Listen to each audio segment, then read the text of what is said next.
panameño, el Carnaval Carioca Rio de Janeiro 2025 en Hispania. Você vai falar português comigo. Os 4 días de carnaval vai estar muito gostoso, muy sabroso el Carnaval de Río en Hispania. Los 4 días, Carnaval Carioca, el mayor espectáculo de la tierra y el planeta. Vas a verlo aquí, sambar un poquito, gostoso, beleza. Te espero, Hispania 2025, Río de Janeiro. Gracias a tu apoyo, en Abusa Trainers podemos devolverle la sonrisa a muchos niños panameños. Queremos seguir ayudando para que más niños panameños sigan sonriendo. Apóyanos con tu donación a través de Yapi. Abusa Trainers. Si rompes una hoja en 100 pedazos y lanzas al viento, será muy difícil restaurar. Nada será igual. Lo mismo puede pasar si tú no verificas, contrastas o eres preciso con la información que haces pública. Fueron 6 heridos y 2 víctimas mortales. Recuerda, la comunicación construye, no destruye. Periodismo responsable.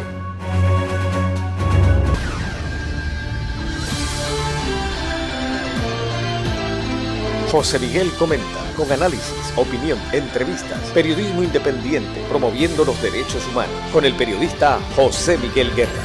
Mis amigos, muy pero muy buenas, bienvenidos todos y cada uno de ustedes a la sintonía de nuestro programa José Miguel Comenta. Estamos acá en Belice y lo pasamos a través de la gran cadena exitosa en Hispania, en YouTube, en Facebook, en Instagram y en la X. Este programa se transmite por estas redes sociales. Muchas gracias a todos por estar con nosotros, por dejarnos saber sus comentarios y sus opiniones. Bueno, sí, teníamos un problema de audio.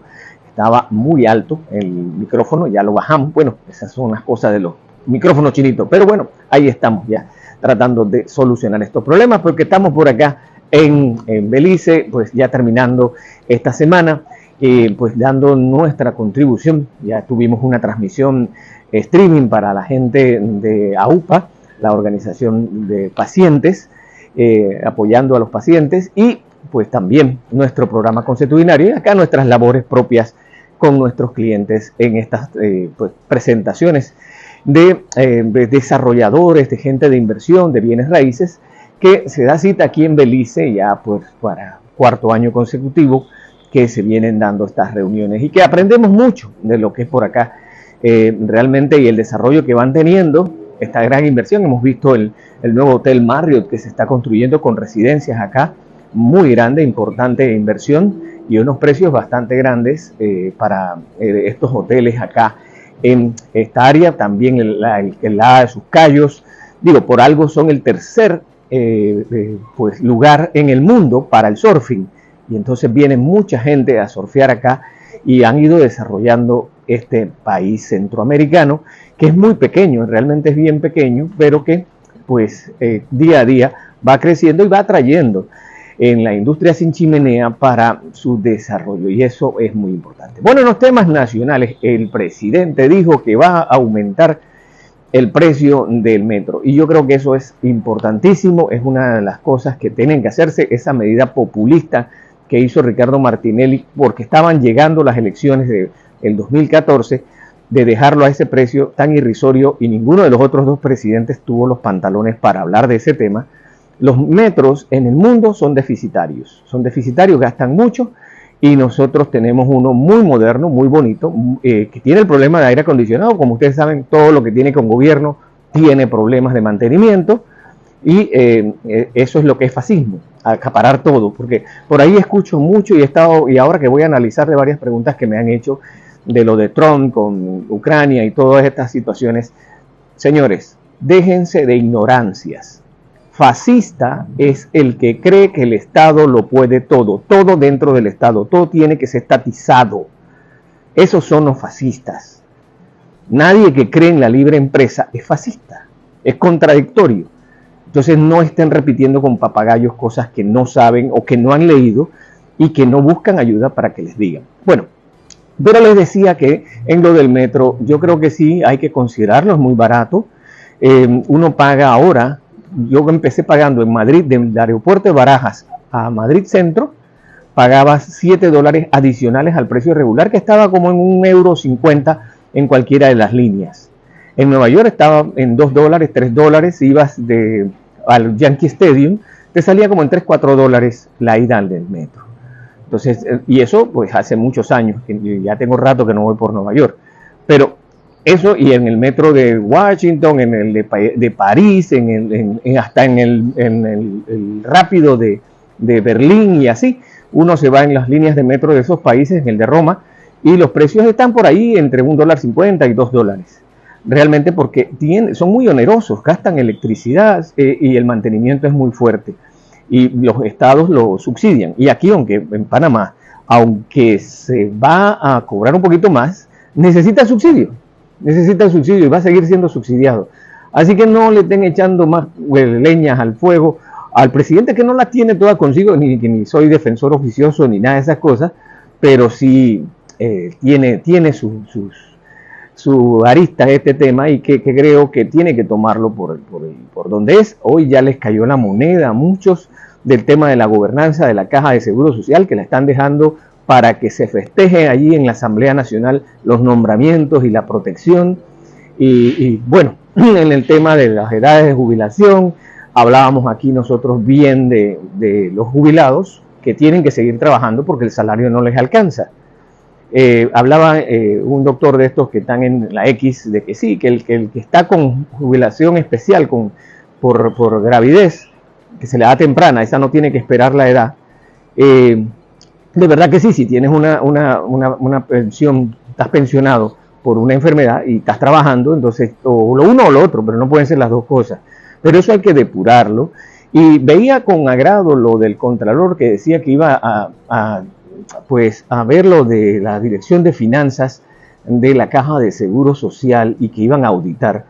Pero estaba hablando de medicamentos y otras cosas. ¿Y qué pasó con los $1.500 millones en inversión que se hicieron para la Ciudad de la Salud y otra serie de edificaciones y cosas chimbas por ahí? Lo de la pantalla esa LED que está en la Ciudad de la Salud, que costó cerca de $250,000, los $6 millones en televisores inteligentes, Huawei.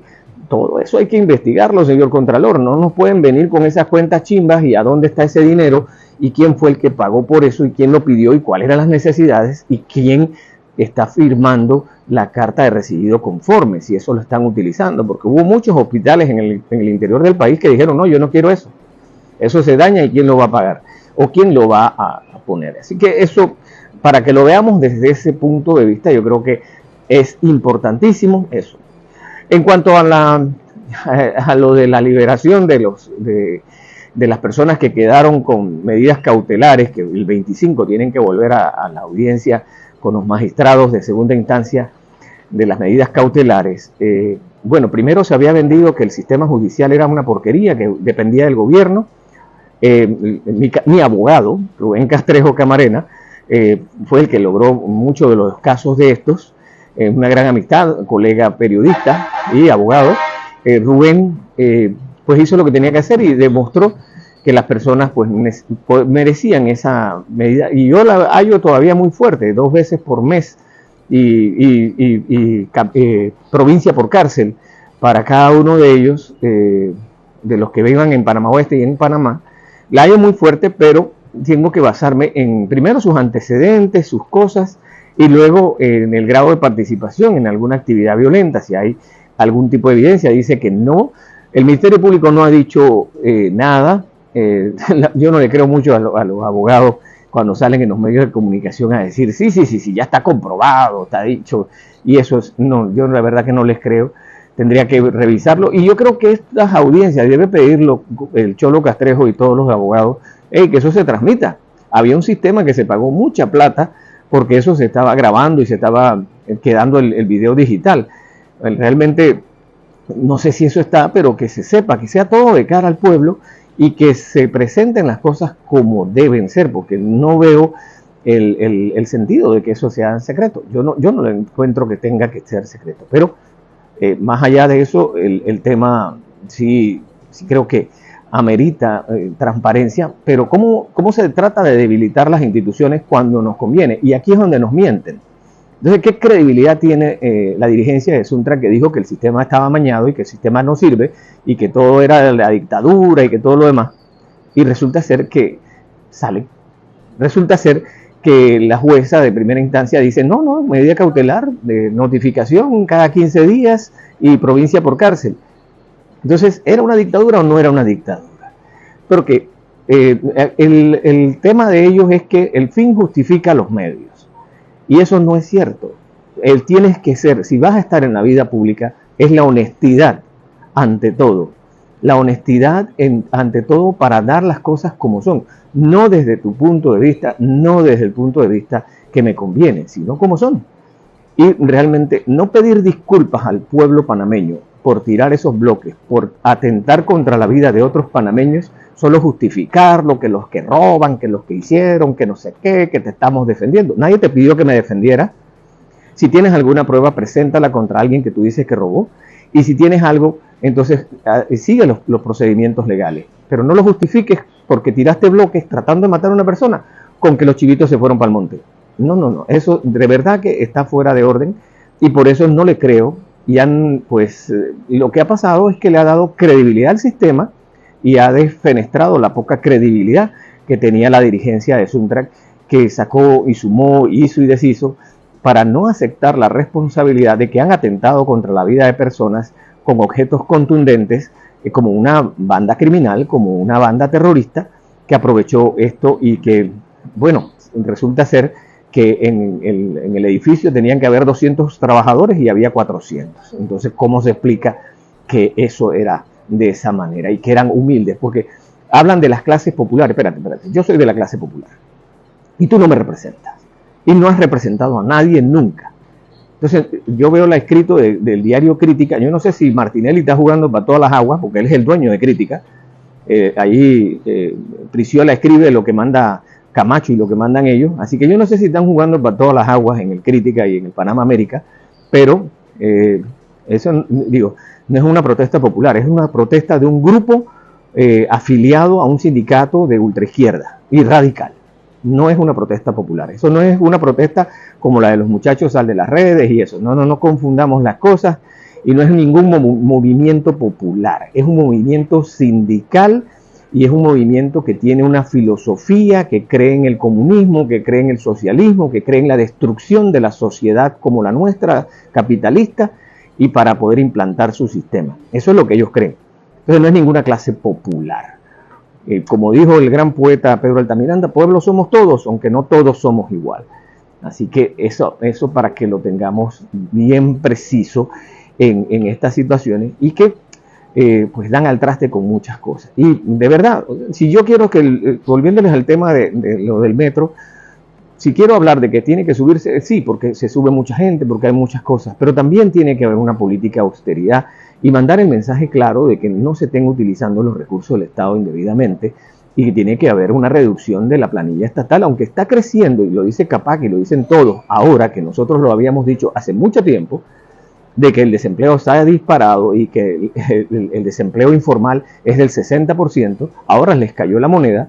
Entonces, hablar del tema de la mina, hablar de que el grado de inversión que estamos teniendo, el crecimiento no va a alcanzar y que no hay motivación para nuevas plazas de empleo, están hablando con la verdad y el gobierno tiene que hacer, porque dijo que tenía la solución y que venía más chenchen.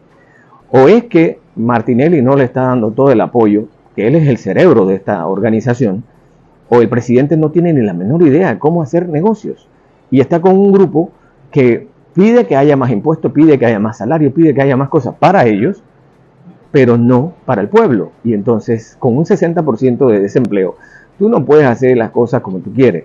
Y no me vengan que es empleo informal. No, señores, tenemos que abandonar el país. Estamos en Belice para poder ganarnos la vida. ¿Por qué? Porque allá en Panamá ni nos contratan, ni nos pagan, ni quieren pagar lo que es. Entonces, no es que estamos de empleado informal, estamos ganándonos la vida. Y si esto no pasara, entonces en la casa viendo el techo, o viendo cómo hacemos mercadeo. Así que no me vengan con cuentos chimbos del empleo informal no hay ningún empleo informal, hay desempleado informal. Eso es lo que hay. Y entonces ponerlo en el contexto que es.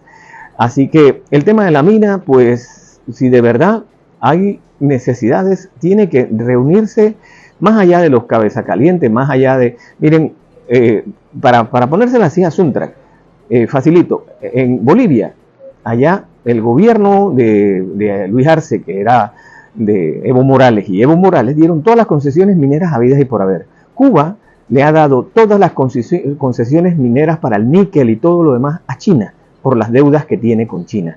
Así que no les ha importado a los progres destruir el medio ambiente, hacer lo que sea. Nicaragua igual le entregó todo a China para buscar oro y buscar todas las cosas en Nicaragua. Así que si nosotros formulamos un contrato que sea beneficioso, no como los de Panamá Port, no como el anterior de la mina, y podemos desarrollar nuestro país en concordancia con el ambiente, y no usar la frase de Trump de vamos a perforar, baby, vamos a perforar, pero sí con orden y con buena gente que haga el trabajo que es y no se deje sobornar por las empresas. Entonces tendremos la capacidad para hacer las cosas bien. Pero si nosotros no lo hacemos de esa manera, entonces sí estamos mal, y es evidente que va a afectar el ecosistema, va a afectar muchas cosas, pero necesitamos una solución pronta. Necesitamos una solución pronta porque el país, el desempleo no aguanta más y los estallidos sociales pudieran estar allí ante la necesidad imperiosa de buscarse y labrarse el pan para cada día. Bueno, eso en esos temas, hacía lo rápido. En el tema de Trump, que me preguntaban con todo lo que ha pasado, yo creo que el señor presidente de Ucrania tiene toda la razón. Y aquí esto va a ser como un contrasentido. Tiene toda la razón. Él es una persona que está luchando porque su país fue invadido, Rusia lo invadió, ha habido una gran cantidad de daños, Rusia tiene que resarcir, él está defendiendo su patria y mucha gente ha creído en el trabajo que ellos tienen que hacer para defender a su país. Así que creo que el presidente Zelensky tiene toda la razón en ese tema. Ahora bien, Donald Trump tiene toda la razón en ese tema. Él es presidente de los Estados Unidos, con una vasta popularidad, con una agenda, con un déficit que crece cada minuto, cada segundo, crece millones de dólares el déficit en los Estados Unidos, y él tiene que ver dónde se invierten los fondos. Y es verdad que Ucrania ha recibido muchos fondos, y no solo eso, Estados Unidos no ha recibido absolutamente nada de pagos ni nada, ni compensaciones de Ucrania, y está financiando la defensa de Ucrania sin pedir, Biden no pedía recibos, y en qué se utilizó y en qué no se utilizó. Entonces es un contrasentido, pero Trump tiene razón y Zelensky tiene razón, pero no es concordancia. Y si Zelensky se quiere poner bravo con Trump, tiene toda la razón para estarlo. No vamos a recibir más tu dinero, no vamos a recibir más tu apoyo económico ni tu apoyo militar, y nosotros vamos a defender nuestro país, así que quédate con tus dólares. Tendría que ser la respuesta de Zelensky, porque son los dólares gringos, son las armas gringas, y es el equipo gringo. Así que si yo pago los músicos y pago toda la fiesta, yo escojo las canciones, creo yo, y puedo estar totalmente equivocado. Pero en una guerra sin sentido, que ya llevas 2 años de estancada, donde no se mueve un centímetro de las fronteras, no es que Rusia se va a quedar con los terrenos, yo no lo veo así. Yo creo que Ucrania tiene que defender su soberanía, ellos fueron los invadidos, pero están en un punto muerto, gastando millones y millones de dólares de los contribuyentes gringos, para ponérselo así. ¿Y qué tiene que ver? Esto es como la guerra de Vietnam. ¿Qué tiene que ver Estados Unidos allá? ¿Qué tenía que ver Estados Unidos con Corea? Los muchachos gringos que murieron en esas guerras, ¿qué tenían que hacer? Bueno, ahora ¿qué tienen que hacer los dólares gringos en estas guerras que ellos no buscaron, que ellos no tienen ni parte ni parte, pero que están financiando? Que la expansión de Rusia, sí, y lo dejaron. La tímida respuesta de cuando Trump les dijo en el 2018 que iban a depender de Rusia, tanto Alemania como Europa se rieron de que iban a depender del gas y todo lo demás, se rieron de Trump. y lo catalogaron de loco. Ahora no pueden vivir sin el gas de los rusos y tienen que pagarlo al precio que los rusos lo dicen, que lo dice Putin. Entonces, quienes no supieron, y eso es lo que siempre vemos en Europa, quienes no saben negociar, no saben absolutamente nada y dependen de los gringos para todo. Y entonces que los gringos resuelvan el problema. Aquí están los venezolanos pidiendo que los gringos invadan. Aquí vino ahora el nuevo almirante, el nuevo comandante del Comando Sur, que es un almirante de 4 estrellas de la Marina de los Estados Unidos. La generala que vino como 4 veces. Estos puestos son solamente para que termines tu carrera. Luego terminas ese comando y ya te jubilas. Y quedas jubilado para hablar por CNN o para hablar por Fox o hacer tu compañía de seguridad. Y ya, no tiene ninguna injerencia. Entonces aquí están pidiéndole a ellos que invadan. Hey, resuelvan su problema ustedes. Trump va con su política. Va a hacer las cosas que tiene que hacer. Y realmente yo en eso, pues, los dos tienen razón. No veo cuál es la razón. Y si yo fuera, bueno, entonces ya me quitas tu ayuda y yo voy a ver cómo me defiendo. Pues que Europa me pague todos los gastos que cuesta la guerra. Si tanto, porque Pedro Sánchez dice que va el lunes para Ucrania. Bueno, que lleve el mazo de billete y diga, váyanse aquí gringos con sus armas y nosotros nos encargamos aquí en adelante y ya. Y ya Trump no tiene ni arte ni parte. Bueno, tiene una factura grandísima de costes de préstamos que le han hecho, pero ahí se verá, ¿no? De repente si pagan o no pagan. Pero para ponérselos en ese tema. Y ya por último, para hablarles de la migración de los migrantes, estos que llegaron, para los que son muy jóvenes, aquí en Panamá, en el año 1988, llegaron 1.500 cubanos que salieron de Cuba y no había cómo meterlos en Miami y estuvieron en la base de Howard, que todavía era territorio norteamericano, pero pidieron permiso a Noriega en medio de los problemas y lo metieron allí. Y estuvieron los cubanos, ellos fueron los que trajeron esto de vender en el semáforo, ellos fueron los que estuvieron por ahí con las ventas en la calle y se quedó esa costumbre de vender en la calle. Así que no es nuevo.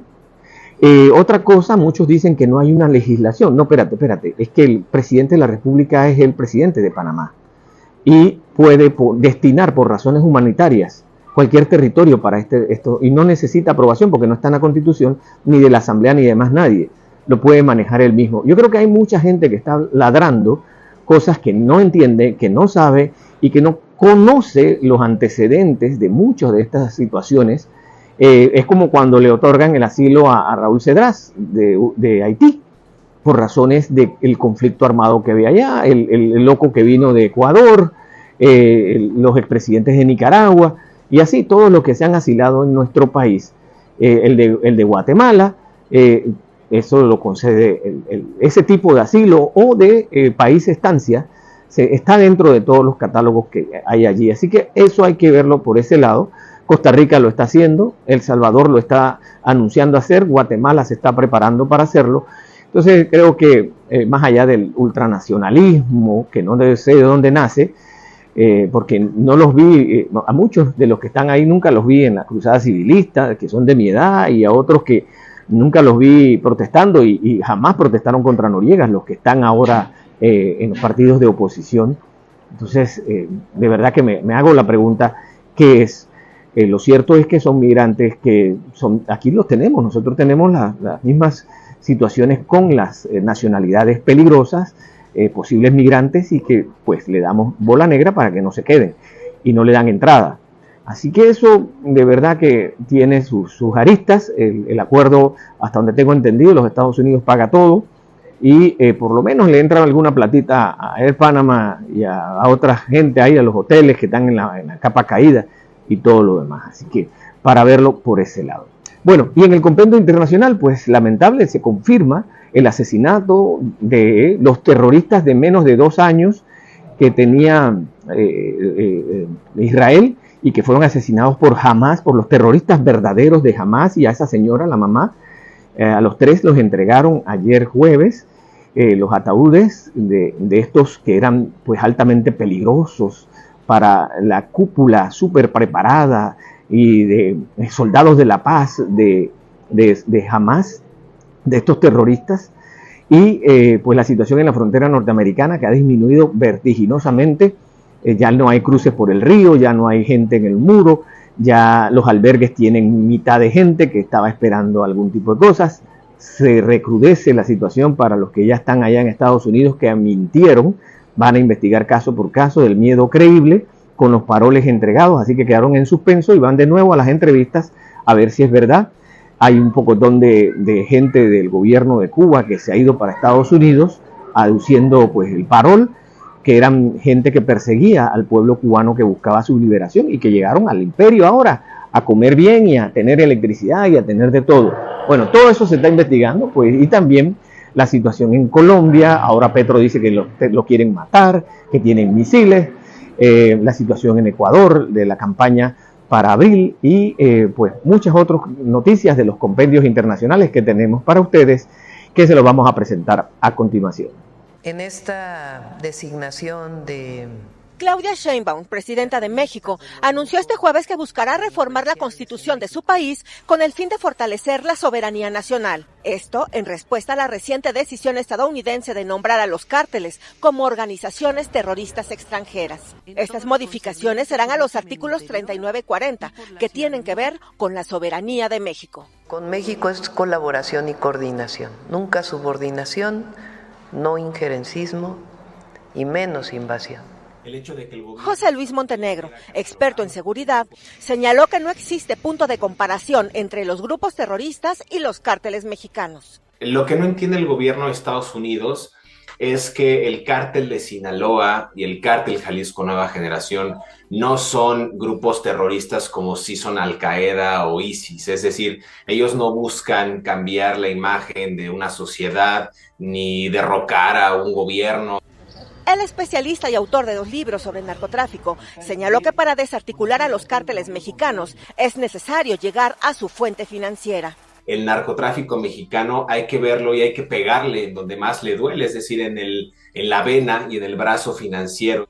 Montenegro dijo que cuando la droga llega a Estados Unidos, se deberían investigar las redes de distribución que existen en el país. Han adoptado catalogar a los consumidores y al tema de la propagación de los opioides sintéticos como un tema de de salud pública en lugar de seguridad nacional. Durante su conferencia, Claudia Sheinbaum señaló que seguirá trabajando con Estados Unidos para frenar el tráfico de drogas, especialmente con las sintéticas, pero siempre sin ceder a ningún tipo de mandato.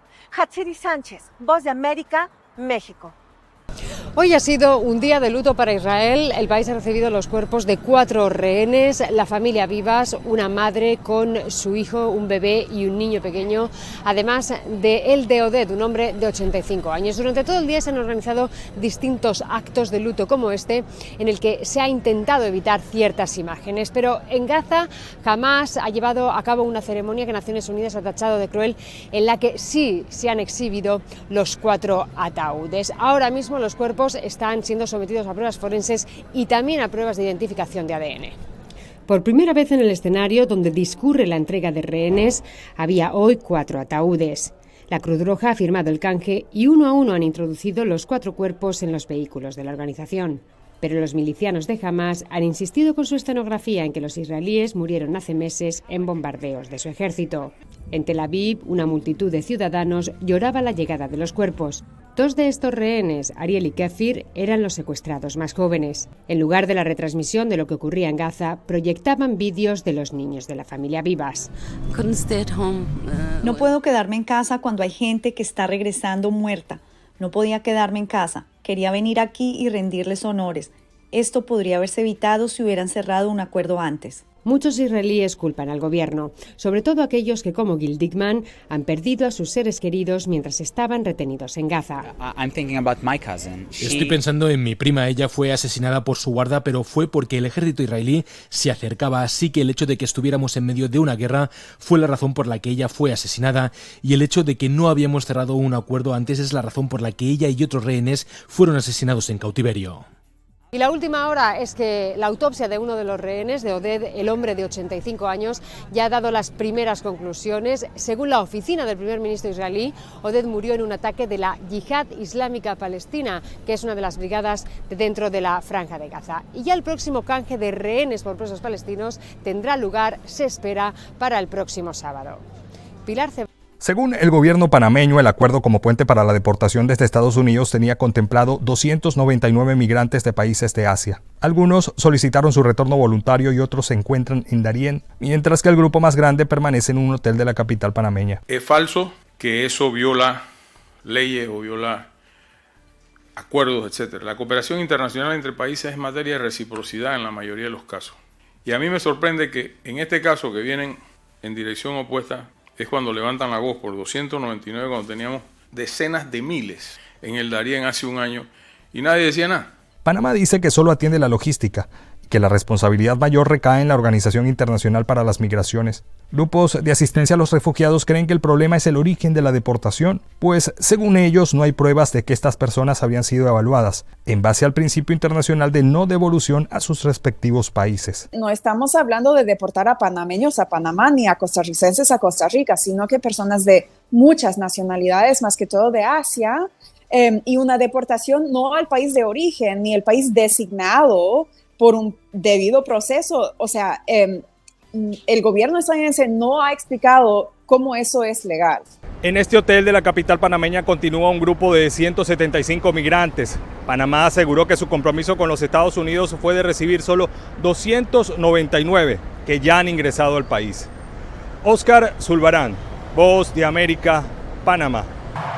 Rechazando frontalmente la recién instaurada narrativa de Trump de que Ucrania es un país agresor.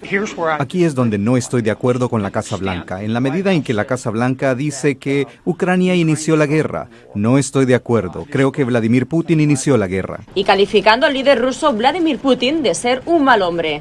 También creo, por amarga experiencia, que Vladimir Putin es un gángster. Es un gángster con el corazón negro. Así reaccionaron varios senadores republicanos marcando distancias con Donald Trump tras sus recientes comentarios en los que también llamó dictador a Volodymyr Zelensky a pesar de haber sido elegido presidente de Ucrania en 2019 en unos comicios reconocidos por la comunidad internacional. Bueno, como dije, el presidente habla por sí mismo. Dijo John Thune, el líder de la mayoría republicana del Senado desde enero de este año y quien durante años ha desafiado a Donald Trump votando a favor de seguir asistiendo militarmente a Ucrania. Por su parte, el líder demócrata del Senado, Chuck Schumer, dijo estar consternado de que el presidente Donald Trump esté culpando a Ucrania por la invasión del presidente ruso Vladimir Putin. Es repugnante ver a un presidente estadounidense volverse contra uno de nuestros amigos y ponerse abiertamente al lado de un matón como Vladimir Putin. Es vergonzoso escuchar al presidente repetir la propaganda de Putin mientras sienta las bases para negociaciones que favorecen a Rusia a expensas de Ucrania. Los ataques de Trump a Zelensky se producen en medio de las crecientes tensiones entre Washington y Europa sobre el enfoque de Trump para resolver el mayor conflicto en el continente desde la Segunda Guerra Mundial. Carolina Valladares, Voz de América, Washington. En la capital de Ucrania, el mensaje estadounidense fue claro: la búsqueda de la paz por medio de la fuerza y la disposición del gobierno de Volodymyr Zelensky a buscar una paz duradera con garantías de seguridad. Así fue el balance entregado este jueves en Washington por Mike Waltz, consejero de Seguridad Nacional de la Casa Blanca. Una parte clave de su conversación fue ayudar al presidente Zelensky a comprender que necesitamos que esto llegue a su fin. Este tipo de mantra abierto que teníamos bajo la administración Biden se acabó y creo que a mucha gente le está costando aceptarlo. Y la otra parte es que el primer ministro Starmer y también el presidente Macron están debatiendo sobre las principales garantías de seguridad europeas. Lo acogemos con satisfacción. Esto se da tras la reunión en Kiev del enviado especial para Ucrania y Rusia, Kit Kellogg, con el presidente Zelensky, quien sigue siendo objeto de los ataques del líder estadounidense Donald Trump. Un dictador sin elecciones. Es mejor que Zelensky actúe rápido, no le quedará ningún país. Tiene que actuar rápido porque esta guerra va en la dirección equivocada. Mientras tanto, estamos negociando con éxito el fin de la guerra con Rusia. Afirmación que han rechazado ampliamente líderes europeos. El presidente Zelensky fue elegido legítimamente en elecciones libres, justas y democráticas. Ucrania es una democracia. La Rusia de Putin no lo es. Zelensky, dirigiéndose a su nación, reiteró la importancia de la alianza con Occidente. Junto con Estados Unidos y Europa, la paz puede ser más segura. Y ese es nuestro objetivo. Y lo más importante, este no debería ser solo nuestro objetivo, sino también uno compartido con nuestros socios, especialmente ahora que nos acercamos al tercer aniversario del comienzo de esta guerra. Una guerra que en Ucrania hemos querido poner fin desde el primer segundo. Entre tanto, el líder ruso Vladimir Putin elogió el manejo de Trump al tema Ucrania. Para ser sincero, me sorprende la moderación del recién elegido presidente de Estados Unidos, Trump, al tratar con sus aliados que se han comportado de manera tan francamente canalla. Sigue siendo bastante modesto en sus relaciones y no las han frenado. Si hablamos de una solución en Ucrania, Estados Unidos está trabajando con sus aliados europeos. La administración Trump confirmó que este lunes, cuando se marcan 3 años del inicio de la guerra contra Ucrania, el presidente de Francia, Emmanuel Macron, visitará la Casa Blanca, mientras el primer ministro del Reino Unido lo hará el jueves. Celia Mendoza, Voz de América, la Casa Blanca. En su primer mes al volver a la Casa Blanca, el presidente Donald Trump actuó con rapidez y contundencia con la meta de reordenar la economía y los valores de la sociedad estadounidense, al tiempo que buscó redefinir el papel de Estados Unidos en el mundo. Hemos logrado más en 4 semanas de lo que la mayoría de las administraciones logran en 4 años. Con 108 decretos firmados, más que cualquier otro presidente, Trump ha impuesto aranceles a China y a las importaciones de acero y aluminio. Esto a pesar de que los economistas advirtieron que podría aumentar la inflación. Sobre la inmigración, su administración lanzó una campaña de mano dura para detener y deportar a miles de migrantes indocumentados, hasta utilizar la base de Guantánamo como centro de detención. Esto para enviar un claro mensaje, dijo la Casa Blanca. A todo el planeta, no vengan aquí ilegalmente, no entrarán, irán a la cárcel, volverán a casa, no tendrán éxito. Trump eliminó los programas de diversidad, equidad e inclusión y también retiró privilegios a las personas transgénero. Al mismo tiempo, el presidente empoderó ampliamente a Elon Musk, un multimillonario nacido en Sudáfrica y no electo, para despedir a miles de empleados federales y cerrar agencias creadas por el Congreso.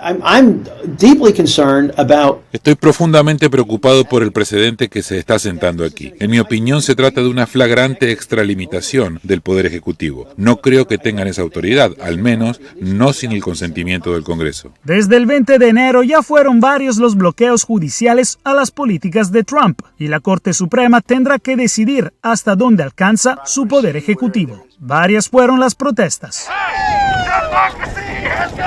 Entre tanto, a nivel internacional, Trump empezó a ir contra los aliados de la OTAN y dijo que Estados Unidos podría tomar control de la Franja de Gaza. Sobre la guerra en Ucrania, empezó a negociar con Rusia, sin Kiev, para lograr el fin de la guerra. La guerra entre Rusia y Ucrania es un asunto más complicado que la cuestión israelí en Gaza, y se necesitan 2 para bailar el tango. Si Rusia no quiere hacer concesiones, no habrá tregua, no habrá paz. En el Congreso, por ahora, demócratas y republicanos no han reaccionado mucho a las medidas de Trump. En sus redes sociales, la Casa Blanca empezó estrategias comunicativas poco convencionales para celebrar sus logros, como un dibujo de Trump como rey o una carta de San Valentín contra los indocumentados. Jacopo Luzzi, Voz de América, Washington. El presidente francés Emmanuel Macron ha convocado una reunión de emergencia en París. El propósito de este encuentro diplomático es definir una postura común europea y garantizar que el continente no quede excluido de las negociaciones de paz sobre Ucrania, luego de la intención de Estados Unidos de llegar a un acuerdo directamente con Rusia. No debe haber una división de la seguridad y de la responsabilidad entre Europa y Estados Unidos. La OTAN se basa en que siempre actuemos juntos y compartamos el riesgo, garantizando así nuestra seguridad. Ante este escenario, Reino Unido ha garantizado la disposición de enviar tropas de paz a Ucrania mientras se alcanza una estrategia unificada. Previamente a la reunión en Francia, el primer ministro británico advirtió desde Inglaterra sobre la amenaza rusa. A menos que logremos un acuerdo de paz, debemos asegurarnos de que Ucrania esté en la posición más fuerte posible.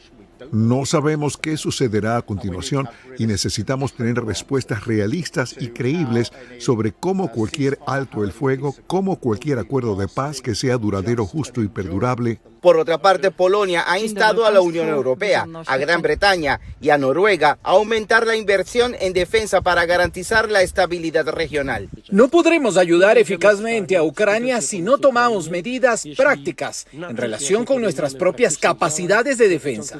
Si Europa, y hoy lo es, no es capaz de equilibrar este potencial militar de Rusia, entonces debemos compensarlo inmediatamente. Polonia dice no enviar aún tropas a Ucrania, igual lo manifestó España. En estos momentos no hay paz y el esfuerzo tiene que ser lograrlo lo antes posible. Paralelo a la reunión de París, la Organización de Naciones Unidas discutió en Consejo de Seguridad las preocupaciones sobre la tensión en Europa Central y la búsqueda de salidas diplomáticas. José Perralete, Voz de América. Las políticas santuario vigentes en Nueva York en teoría protegen a los migrantes indocumentados de ser arrestados por el Servicio de Inmigración y Aduanas en un tribunal. Sin embargo, en una audiencia pública en Albany, el juez Joseph Zayas dijo sin dar una cifra específica que migrantes están siendo arrestados en los tribunales de forma moderada. Esa es puede que sea una posición estatal o local, pero realmente todo lo que tiene que ver con la ley federal es autónomo. Un memorando del 27 de enero del Departamento de Justicia canceló las políticas de 2021 del gobierno de Joe Biden que limitaban los arrestos de indocumentados en los tribunales. Y ahora los agentes migratorios tienen la discreción de realizar arrestos donde lo consideren. Aún así, la gobernadora de Nueva York, Kathy Hochul, ha reiterado que se necesita de una orden judicial para poder realizar arrestos en los tribunales. Para migrantes en procesos migratorios, el miedo es inevitable y faltar a una cita migratoria conlleva a una deportación en ausencia, según expertos legales. Uno escucha que sí da temor que la policía sí está persiguiendo pues las personas inmigrantes. Ya uno teme, ve una patrulla, no va a ciertos sitios. Además, migrantes podrían ser objeto de arrestos colaterales, agrega este abogado. Existe el peligro de que siempre que estén buscando a una persona en particular, si se encuentra acompañada de otra persona que de pronto no tiene su situación migratoria definida, pues puede que esa persona esté en el lugar equivocado y también resulte siendo detenida. Ángela González, Voz de América, Nueva York. Estos focos los protagonizan 10 grupos armados ilegales. La Defensoría del Pueblo de Colombia alerta de 11 focos de emergencia humanitaria a raíz del recrudecimiento de la violencia por parte de grupos armados que se registran en 16 territorios. Campesinos, indígenas, afrodescendientes y menores de edad son los más afectados por desplazamientos forzados y confinamientos masivos. Por lo menos se ha causado el desplazamiento forzado de casi 5.500 personas, el confinamiento de casi 12.000 personas y 27 homicidios. Cifras que se suman a los más de 80 muertos y más de 53.000 desplazados que desde hace un mes ha dejado un nuevo episodio de terror en el Catatumbo, región fronteriza con Venezuela, por los enfrentamientos entre el ELN y las disidencias de las FARC. Lo que tiene al país es sumido en el miedo, en la miseria y en el abandono total. El gobierno planea una respuesta ante el estallido del conflicto. Implementar medidas de seguridad con indicadores de seguimiento y diagnosticar e informar avances en la implementación de la política de paz. La Agencia de la ONU para los Refugiados, ACNUR, exige proteger a los habitantes en los territorios. El ACNUR reitera su llamado al cese inmediato de los actos de violencia contra la población civil, no solo en el Catatumbo, sino también en todas las regiones. Mientras tanto, más de 1.500 militares llegaron a reforzar la seguridad en el Chocó a raíz del paro armado anunciado por el ELN. Jair Díaz, Voz de América, Bogotá. Débil físicamente pero no moralmente, llegó a Miami la líder opositora y expresa política Marta Beatriz Roque para ser ingresada para un chequeo médico urgente debido a su precario estado de salud. Atrás lo dejo casi todo porque he tenido que venir rápido porque estoy enferma. Las pocas palabras que tuvo con el equipo de Martín Noticias dejan ver que a sus 79 años no sabe si podrá regresar a Cuba, aunque sí mostró su convencimiento que la lucha a la que le ha dedicado más de 4 décadas de su vida tendrá frutos. ¿Algún mensaje para su pueblo de Cuba? Sí, que espere la libertad que va a llegar pronto. Hace 4 días fue dada de alta luego de permanecer varias semanas en el Hospital Clínico Quirúrgico Hermanos Almejeiras, en La Habana.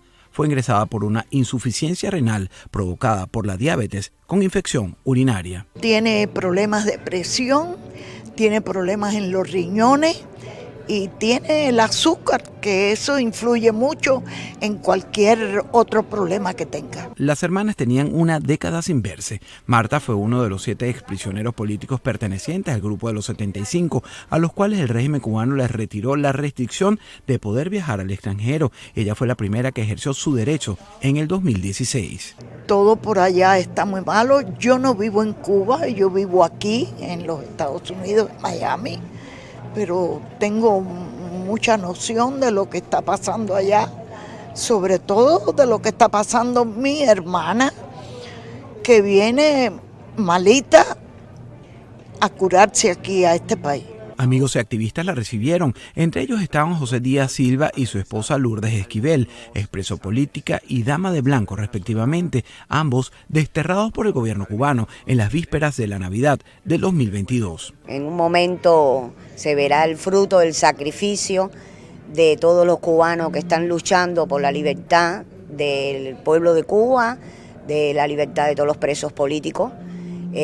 En un futuro se verán esos sacrificios de nuestros hermanos que han perdido la vida, van a ser recompensados por Dios. José Díaz, cuya familia completa, incluidos sus hijos, han pasado por la prisión política, se mostró de acuerdo con Marta en el tema de un final próximo del régimen en la isla de gobierno comunista. El pueblo mismo ahora en estos momentos está despertando por la situación que hay y la explosión va a salir del mismo pueblo, sin esperarlo. ¿Entiendes? La unión en Cuba, la lucha está unida, la oposición está unida. Lo que pasa es que tenemos un régimen, hay un régimen en Cuba que es demasiado peligroso, horroroso en su trato hacia aquellos que levantan la voz, y lo estamos viendo ahora, que hasta cadena perpetua le quieren echar al cubano que salga a la calle, pero esperamos que en cualquier momento haya una explosión y eso va a salir del mismo pueblo del cubano de a pie. También se refirió a Venezuela y sus protestas de calle, que según Díaz han sido ejemplarizantes para los ciudadanos dentro de Cuba. Tenemos fe que Venezuela explote, porque Venezuela le está dando fuerza a los cubanos también, ese pueblo de Venezuela le está dando fuerza a los cubanos. Nosotros tenemos fe en Venezuela de que Venezuela sea libre y Cuba sea libre atrás de eso. Así que libertad para Cuba, libertad para Venezuela y libertad para Nicaragua, que son los 3 países que están sufriendo el rigor de esas tiranías, que esas tiranías van a desaparecer y cuando desaparezca no va a haber pueblo que la quiera aceptar más nunca. Alejandro Marcano Santelli, Martín Noticias. Uno de los mayores desafíos que tendrá el próximo gobierno en Ecuador será la gobernabilidad para los siguientes 4 años. El analista Tadeo Hidalgo recordó que no se advertía un panorama bipartidista similar en los últimos 46 años, desde el retorno a la democracia. Para aprobar, por ejemplo, un juicio político, para la destitución de algún ministro de Estado, se necesitarán 101 votos, lo cual va a ser complicado de conseguir en una asamblea en la que tenemos 2 vertientes que están en las antípodas. Con Hidalgo coincide la investigadora y politóloga Melania Carrión. Afirma que dada la composición del próximo legislativo, repartido en partes casi iguales entre partidarios de los finalistas de derecha e izquierda, Daniel Noboa y Luisa González, también habrá dificultades para aprobar leyes. Sin embargo, prefieren no hablar de un bipartidismo en este periodo. Dependerá de quién gane las elecciones. En eso tenemos que ser radicales. La Asamblea Nacional y los actores políticos juegan mucho a esta lógica de o soy pro gobierno o soy oposición. El candidato presidente Daniel Noboa reconoció en una reciente entrevista que siempre existe la posibilidad de bloqueo a proyectos de ley desde el legislativo. Yo he sido asambleísta y asimismo he visto partidos de ultraderecha votar con la extrema izquierda. En el caso del legislativo, la atención del país se centra también en cómo actuarán 18 de los 151 asambleístas que no pertenecen a los 2 partidos mayoritarios y que pudieran inclinar las votaciones a uno u otro lado. Néstor Aguilera, Voz de América, Quito. Al conocerse el mensaje de la presidenta de Honduras, Xiomara Castro, de que mantendrá vigente el tratado de extradición con Estados Unidos, el canciller Enrique Reina dijo haber alcanzado su objetivo de que la herramienta no sea utilizada con fines políticos. Sin riesgo de que éste sea utilizado con incidencia durante el año electoral 2025, en que se celebrarán elecciones primarias y elecciones generales para elegir nuevas autoridades en la Presidencia de la República, Congreso Nacional y corporaciones municipales para el periodo 2026-2030. Castro había dicho el año pasado que terminaría el acuerdo después de que Washington criticara una reunión entre funcionarios hondureños y el ministro de Defensa de Venezuela, Vladimir Padrino. El diputado opositor Tomás Zambrano aplaudió la decisión. Una herramienta que había sido efectiva para luchar contra los narcotraficantes. Si se concretaba esta eliminación, iban a convertir al país en un paraíso para los narcos. Libre había puesto en primer lugar los intereses de su familia antes que los intereses del pueblo hondureño. Para este experto en política exterior, la decisión evita importantes consecuencias económicas. Porque no es seguro que se produzcan deportaciones masivas, es parte de un discurso retórico, y lo que debería hacer el gobierno es más bien acercarse al nuevo gobierno de Estados Unidos, cuando tome posesión, crear los canales de comunicación para tener relaciones más armoniosas. A pesar del anuncio, el gobierno fue claro al explicar que la vigencia del tratado se mantiene hasta el 27 de enero de 2026 y será un nuevo gobierno quien decida si continúa o no. Las elecciones tendrán lugar el 30 de noviembre de este año. Óscar Ortiz, Voz de América, Tegucigalpa. Las políticas del presidente Donald Trump ya comenzaron a afectar a las familias mexicanas que dependen de remesas para subsistir. En el estado de San Luis Potosí, hijos de estos migrantes crearon una asociación y piden a las autoridades apoyo y protección para sus familiares. Sofía Concepción Rodríguez pertenece a la asociación Hijas e Hijos de Migrantes en Estados Unidos y su padre es un migrante mexicano que desde hace 15 años vive en Dallas, Texas. La asociación agrupa a hijos de 32 migrantes indocumentados. El trabajo disminuye para ellos porque pues ahorita mucha población está con la preocupación de las redadas y eso disminuye los ingresos de las familias. Diego Flores forma parte de la misma asociación y comparte el temor por la seguridad de sus parientes en Estados Unidos. Inclusive en sus casas están con miedo a las redadas porque pues, hay muchos rumores de que llegan a las casas e inclusive irrumpen en ellas. Rodolfo Loredo Hernández, alcalde de Ciudad Fernández, estima que las remesas semanales recibidas por su municipio desde el 20 de enero han disminuido en un 50%. El año pasado, esa jurisdicción recibió remesas por $900,000. Si llegan algunos paisanos que tengan a lo mejor su terreno, ya nosotros buscaremos la forma de hacerles una casita chiquita, ¿verdad?, para que lleguen ahí. El alcalde reveló que su hijo es testigo de lo que viven los migrantes potosinos en Estados Unidos. Vio la diferencia en que la gente no quiere salir, no quiere ni abrir las puertas de su casa. Otro municipio que ha visto una disminución del 40% es San Cristóbal de las Casas, Chiapas, que es la localidad que más remesas recibe de todo México, de acuerdo con datos del Banco de México. Hatsiri Sánchez, Voz de América, México. $55,000 millones, asegura el Departamento de Eficiencia Gubernamental, que ha logrado ahorrarle a Estados Unidos atribuyéndolo a la reducción de la fuerza laboral, entre otros rubros, según publicaron este lunes en su portal.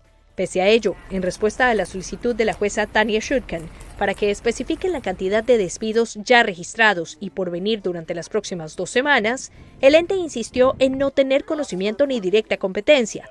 Chutkan atiende a la demanda de 14 estados que alegan que Elon Musk y dicho departamento abusan de autoridad. Los demandados no están al tanto de ninguna autoridad legal que otorgue al Departamento de Servicios Digitales ni al Departamento de Eficiencia Gubernamental el poder de ordenar medidas relacionadas con personal. El mismo documento especifica que DOGE, por sus siglas en inglés, no depende de la Casa Blanca y aclara que Elon Musk es asesor senior del presidente, no empleado del Departamento de Eficiencia.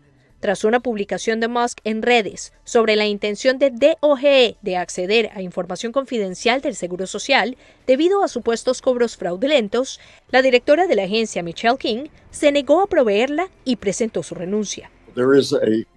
Existe una ley federal de privacidad. Hay una serie de leyes que tratan con el Código Tributario que se supone protege la información de los contribuyentes porque es tan sensible que podría ser potencialmente perjudicial en las manos equivocadas. Todo esto es un territorio muy nuevo y por eso hay una gran incertidumbre sobre lo que se está haciendo, si tiene la autoridad para hacerlo, y es por eso que los tribunales lo están analizando. Entre tanto, la administración aguarda que la Corte Suprema le autorice despedir a funcionarios confirmados por el Congreso, como al jefe de la agencia que protege denunciantes de irregularidades. Laura Sepúlveda, Voz de América. A diferencia de Costa Rica, Guatemala aún no recibe a deportados de otros países, pero ya se conoce información adicional sobre uno de los acuerdos anunciados durante la visita de Marco Rubio. Los vuelos van a ser de centroamericanos y ciudadanos de otros países que estarán en nuestro país en calidad de tránsito durante un periodo de entre 24 y 72 horas. Expertos resaltan que se deben tener claros los parámetros de la recepción. En el caso de que esta temporalidad pues se extendiera, entonces lo que pasa es que estas personas tendrían una libertad de movimiento, lo que generaría una inseguridad para las propias personas retornadas. Y el gobierno de Guatemala pues tendría que brindarle una seguridad. Y apuntan la posibilidad de que los migrantes pidan asilo en Guatemala. Sí tiene que haber una comunicación para asegurar que las personas no estén padeciendo de alguna persecución política, para lo cual ahí sí se necesita de niveles de protección internacional. Además, ya están en Guatemala miembros del Cuerpo de Ingenieros del Ejército estadounidense para ejecutar otro de los acuerdos establecidos. Primero van a tener interacción con cada una de las instituciones y en conjunto van a hacer visita a el puerto Quetzal para lograr la ampliación. Según el acuerdo, los elementos del Ejército de Estados Unidos apoyarán en la construcción de infraestructura. Eugenia Sagastume, Voz de América, Guatemala. Desolados lucen el muro fronterizo y el Río Grande, por donde recientemente cruzaban ilegalmente los migrantes en busca de refugio y asilo. Pero los migrantes ya no cruzan como antes, y la patrulla fronteriza lo atribuye a la aplicación de serias consecuencias bajo el título 8, incluyendo encarcelamiento para quienes cuenten con historial criminal y a los vuelos de repatriación.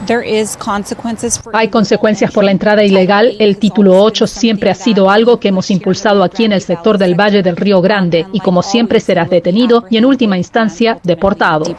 Las medidas coinciden con una reducción significativa del flujo migratorio, a tal grado que las autoridades solo procesaron 61.400 personas durante el mes de enero. Voces demócratas critican el costo económico de este esfuerzo.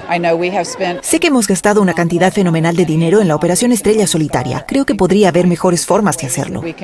Y también el trato que reciben los migrantes. Creo que tenemos que hacerlo de manera humana, asegurarnos de que tratamos a las personas con dignidad y respeto y perseguir a los criminales, no solo a las personas que están aquí para solicitar asilo. En lo que va del año fiscal 2025, de octubre de 2024 a enero de 2025, México, Venezuela y Cuba figuran entre las 3 principales nacionalidades de migrantes procesados por las autoridades en la frontera. 112,000 mexicanos, 63,000 venezolanos y 31,000 cubanos arrestados en este periodo de tiempo. Víctor Hugo Castillo, Voz de América, McAllen, Texas. Estados Unidos designó como grupos terroristas a 6 carteles del narcotráfico de México, entre ellos los de Sinaloa y Jalisco Nueva Generación, además de la banda venezolana Tren de Aragua y la pandilla salvadoreña MS-13. El aviso emitido por el secretario de Estado Marco Rubio cita suficientes pruebas para identificar a los grupos como un riesgo para la seguridad nacional, la política exterior y los intereses económicos de Estados Unidos. Designó a las organizaciones antes mencionadas y sus respectivos alias como organizaciones terroristas extranjeras. El documento fue publicado en el Registro Federal y entrará en vigor este jueves, cumpliendo un decreto que el presidente Donald Trump firmó en su primer día en el cargo. Entre tanto, la CIA ha utilizado drones para llevar a cabo operaciones de vigilancia en México. La presidenta mexicana dijo el miércoles que no había nada ilegal en ello. Lo que hay es una colaboración y una cooperación que tiene muchísimos años, no es de ahora. La designación de organización terrorista impide que sus integrantes sean admitidos en Estados Unidos y también permite su expulsión del país. Trump ha culpado frecuentemente al Tren de Aragua y la MS-13 por crímenes violentos en Estados Unidos. Muchos de los otros carteles designados son traficantes de drogas con sede en México, que operan en la frontera sur. Jacopo Luzzi, Voz de América, Washington. Bueno, mis amigos, hasta aquí nuestro programa del día de hoy desde acá, desde Belice. Muchas gracias a todos ustedes por su amable sintonía. Si el Señor así nos lo permite, regresamos el lunes.